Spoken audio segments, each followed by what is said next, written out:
website called littlejoys.org, and that just gives a smile on people. So far, Laidley sitting 80 kilometres west of Brisbane and Bundaberg 370 kilometres to the north have suffered the worst flooding.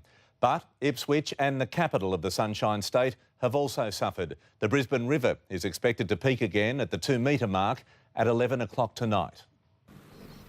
The message was that it wouldn't be as bad, but this morning it looked eerily similar. A demolition derby on the Brisbane River, a runaway boat smashing into a yacht, pontoons ripped from their pylons, ricocheting their way downstream. The city's moment of truth was expected to hit around lunchtime. For those in the firing line, it was water torture, edging upwards ever so slowly, and then a sudden surge. So it's come up that much? Yeah. In how far, in how long? You're looking at what? Under half an hour. But people had time to prepare.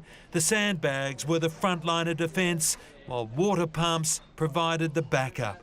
By peak time, there was an audience, and they were not disappointed. You got out of jail, haven't you? Yeah, we have. Fingers crossed everyone else does too. Throughout this emergency, comparisons are being made with 2011. And as I stand here, it's expected this will be the worst of it for Brisbane CBD. And thankfully, it's a far cry from 2 years ago when the water reached the top of those stairs. Out in the suburbs and in the streets, there was a sense of relief and humour. How would you describe this? Oh, it's more of a puddle than a flood compared to 2 years ago. Yeah, for sure. Houses were surrounded but not swamped. This time, the stilts kept them high and dry. A lucky escape, and for some, though, the final straw. This one has pretty much done it for us this time, I think. So, yeah, we might be shifting. The floodwaters are marching on. The city of Logan, the next port of call. Up to 3,000 people there remain isolated. They're short of the basics, bread and milk, but not the essentials. They're at the bar. They're at the bar drinking. Good planning on a day when Brisbane had some good luck. Live now to Damien Ryan. Damo, the city's escaped damage, but there's certainly a major infrastructure problem there and a tragedy.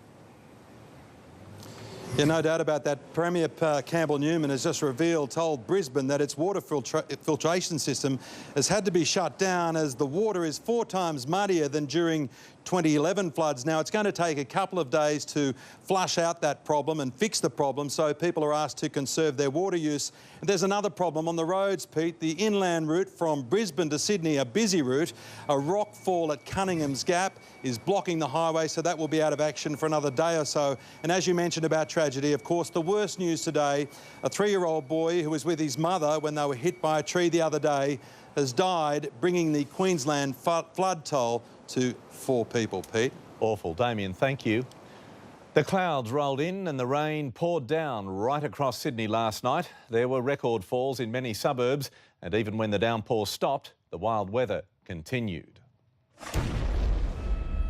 Battered and whipped by the tail end of the Queensland cyclone, a waterlogged Sydney lived to see another day.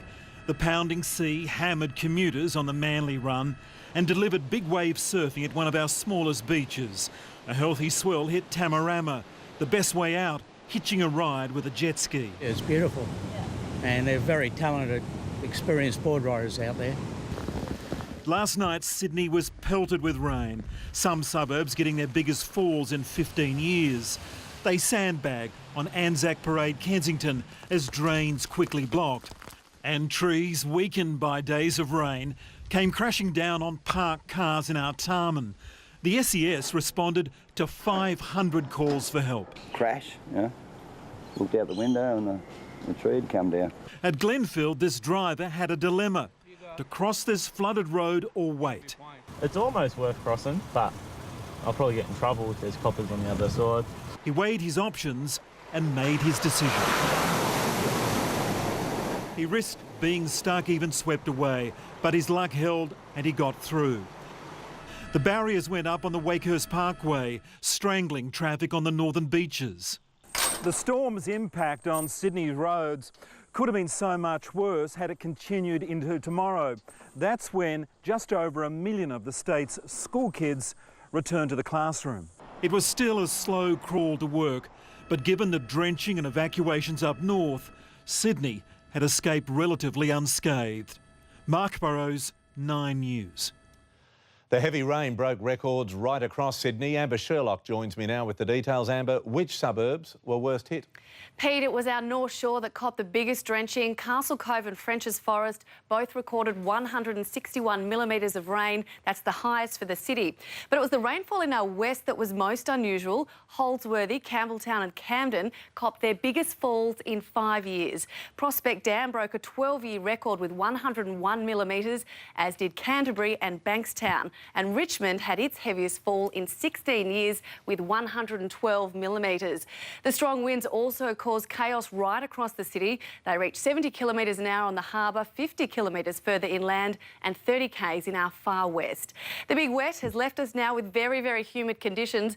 At 9 this morning, the city sweltered through 94% humidity, and it was slow to ease with still 70% late this afternoon. Now, there was a rare 100% humidity in our west this morning, and that did drop back slightly by 3 p.m. Now, we are in for a few more showers. I'll have the full forecast a little later, Pete. Amber, thank you very much. Stay with us. In the news ahead, a Sydney surfer critical in the aftermath of the big storm. We're there live.